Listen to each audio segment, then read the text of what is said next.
సమస్యలు పరిష్కరించే వరకు ఓటు వేయమంటూ హస్తనాపురం డివిజన్ రోషన్ దౌలా కాలనీ వాసులు ఆందోళనకు దిగారు. కలెక్టర్ వచ్చి సమస్య పరిష్కరిస్తామని హామీ ఇస్తే తప్ప ఓటు హక్కు వినియోగించుకోమని అంటున్నారు. ప్రస్తుతం అక్కడ పరిస్థితి మా కరెస్పాండెంట్ తిరుమల అందిస్తారు.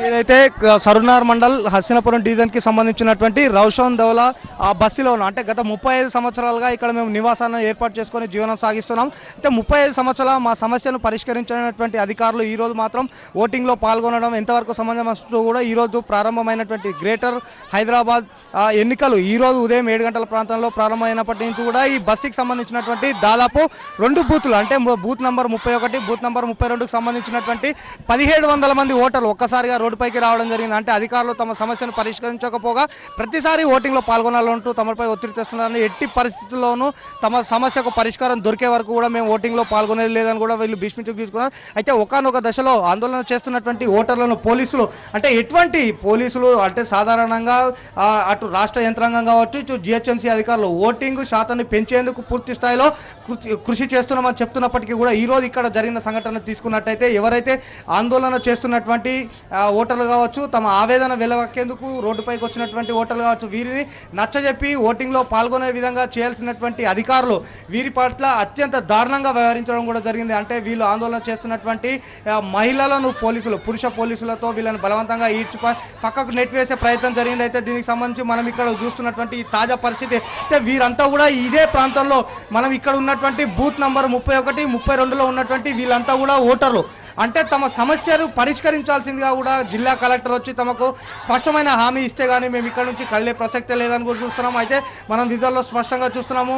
సైబరాబాద్ పోలీసులకు సంబంధించినటువంటి 2 పోలీస్ స్టేషన్ల ఉన్నతాధికారులు ఇక్కడికి చేరుకోవడం జరిగింది. అయితే వీళ్ళకి నచ్చజెప్పే ప్రయత్నం చేస్తున్నప్పటికీ కూడా వీరు ఒకటే చెప్తున్నారు, మా సమస్య పరిష్కారం కావాలంటే దీనికి సంబంధించిన జిల్లా కలెక్టర్ మాత్రమే ఇక్కడికి రావాల్సిందిగా కూడా వాళ్ళు చెప్తున్నారు. అయితే ఏది ఏమైనప్పటికీ కూడా ఒక ప్రతిష్టాత్మకంగా తీసుకున్నటువంటి ఎలక్షన్ కావచ్చు, జిహెచ్ఎంసీ పరిధిలో అంటే తెలంగాణ రాష్ట్రం ఏర్పడిన తర్వాత మొదటిసారిగా నగరపాలక సంస్థలకు జరుగుతున్నటువంటి ప్రతిష్టాత్మకమైనటువంటి ఈ ఎన్నికలను బహిష్కరించడం పట్ల ఇటు రాష్ట్ర ప్రభుత్వం కావచ్చు, ఇటు రెవెన్యూ అధికారులు అంటే పూర్తి స్థాయిలో వీళ్ళు ఓటింగ్లో పాల్గొనేందుకు అవగాహన కల్పించాలన్నటువంటి అధికారులు వీరు సమస్యను పరిష్కరించాలంటూ ఓటింగ్ను బహిష్కరించి రోడ్డుపైకి వచ్చి దాదాపు 2 గంటలు కావస్తున్న ఇప్పటి వరకు కూడా జిల్లా యంత్రాంగం కావచ్చు, అదేవిధంగా జిహెచ్ఎంసీ అధికారులు అంటే మన సాక్షి టీవీ స్పష్టంగా జిహెచ్ఎంసీ కమిషనర్కి ఫోన్ ద్వారా సమాచారం కూడా అందించడం జరిగింది. ఇక్కడ ఓటర్లు ఓటు హక్కును వినియోగించకుండా బహిష్కరించారు, వాటికి సమస్య పరిష్కారం చూపాల్సిందే కూడా మనం కోరడం జరిగింది. అయితే ఇప్పటివరకు ఇటు కమిషనర్ నుంచి కావచ్చు, అదేవిధంగా వేరే ఉన్నతాధికారుల నుంచి ఎటువంటి నుంచి కూడా సమాచారం రాలేదు.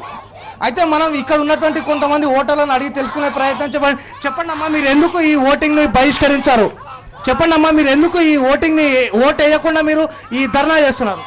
సార్ మేము 30 ఏళ్ళు అవుతుంది ఇళ్ళబట్టి 30 ఏళ్ళ సంది మాకు మోరీలు లేవు, ఇండ్లు లేవు, ఇండ్లకు పట్టాలు లేవు, ఎవరన్నా చచ్చిపోతే పెట్టడానికి ముద్దలగడ్డ లేదు, మాకు పెట్టడానికి లేదు, ఏదానికి లేదు. మాకు కావాలి, మాకు ఏదన్నా న్యాయం జరిగితేనే మేము ఇలా ఓటు.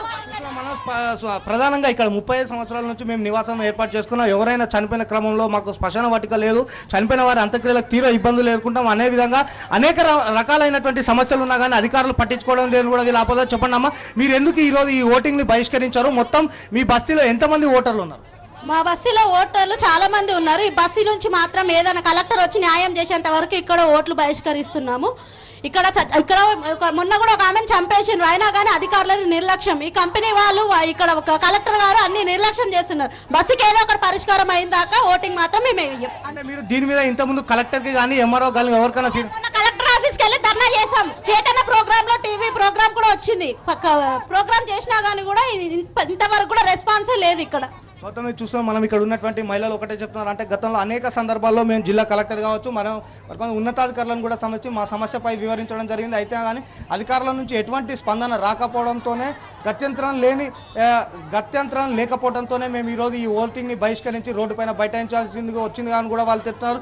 ఏది ఏమైనప్పటికీ కూడా ఇప్పటికైనా అంటే సమయం మించిపోలేదు, సాయంత్రం 5 గంటల వరకు కూడా ఈ ఓటింగ్ నిర్వహించేందుకు సమయం ఉంది. అయితే ఈ సమయంలో అటు జిహెచ్ఎంసీ అధికారులు కావచ్చు, జిల్లా యంత్రాంగం ఇక్కడికి చేరుకొని ఇక్కడ ఉన్నటువంటి దాదాపు 1700 మంది ఓటర్లు అంటే హస్తినాపురం డివిజన్కి సంబంధించి ఎల్బీ నగర్ మున్సిపాలిటీలో అత్యంత పెద్ద డివిజన్ అయినటువంటి ఈ హస్తినాపురంలో 31వ వార్డు 32వ వార్డుకు సంబంధించినటువంటి ఓటర్లు ఓటు హక్కును వినియోగించుకోకుండా తమ సమస్యను పరిష్కరించాలంటూ కూడా పిల్ల పాపలతో వాళ్ళు రోడ్డు పైన బైఠాయించడం జరిగింది. అయితే ప్రస్తుతానికి పోలీసులు వాళ్ళకి నచ్చజెప్పే ప్రయత్నం చేస్తున్నప్పటికీ కూడా వాళ్ళు ఒకటే చెప్తున్నారు, అంటే 35 సంవత్సరాలుగా మేము ఈ ఆర్సీఐ ప్రధానంగా ఇక్కడ వీళ్ళకు ఉన్నటువంటి సమస్య ఈ ఆర్సీఐ అని కూడా చెప్పుకోవచ్చు. అంటే వీళ్ళ నివాసం ఏర్పడినప్పటి నుంచి కూడా ఈ ఆర్సీఐ ఇక్కడ ఉంది. అయితే ఆర్సీఐ వారు గతంలో తమ ఇక్కడ నివసించవచ్చని చెప్పినప్పటికీ కూడా క్రమేణా తమను ఈ బస్తీ నుంచి ఖాళీ చేయించే ప్రయత్నం చేస్తున్నారు కూడా వాళ్ళు చెప్తున్నారు. మనం చూస్తున్నాం ఇక్కడ ఉన్నటువంటి మహిళలు ప్రధానంగా ఓకే, థ్యాంక్ యూ తిరుమల్.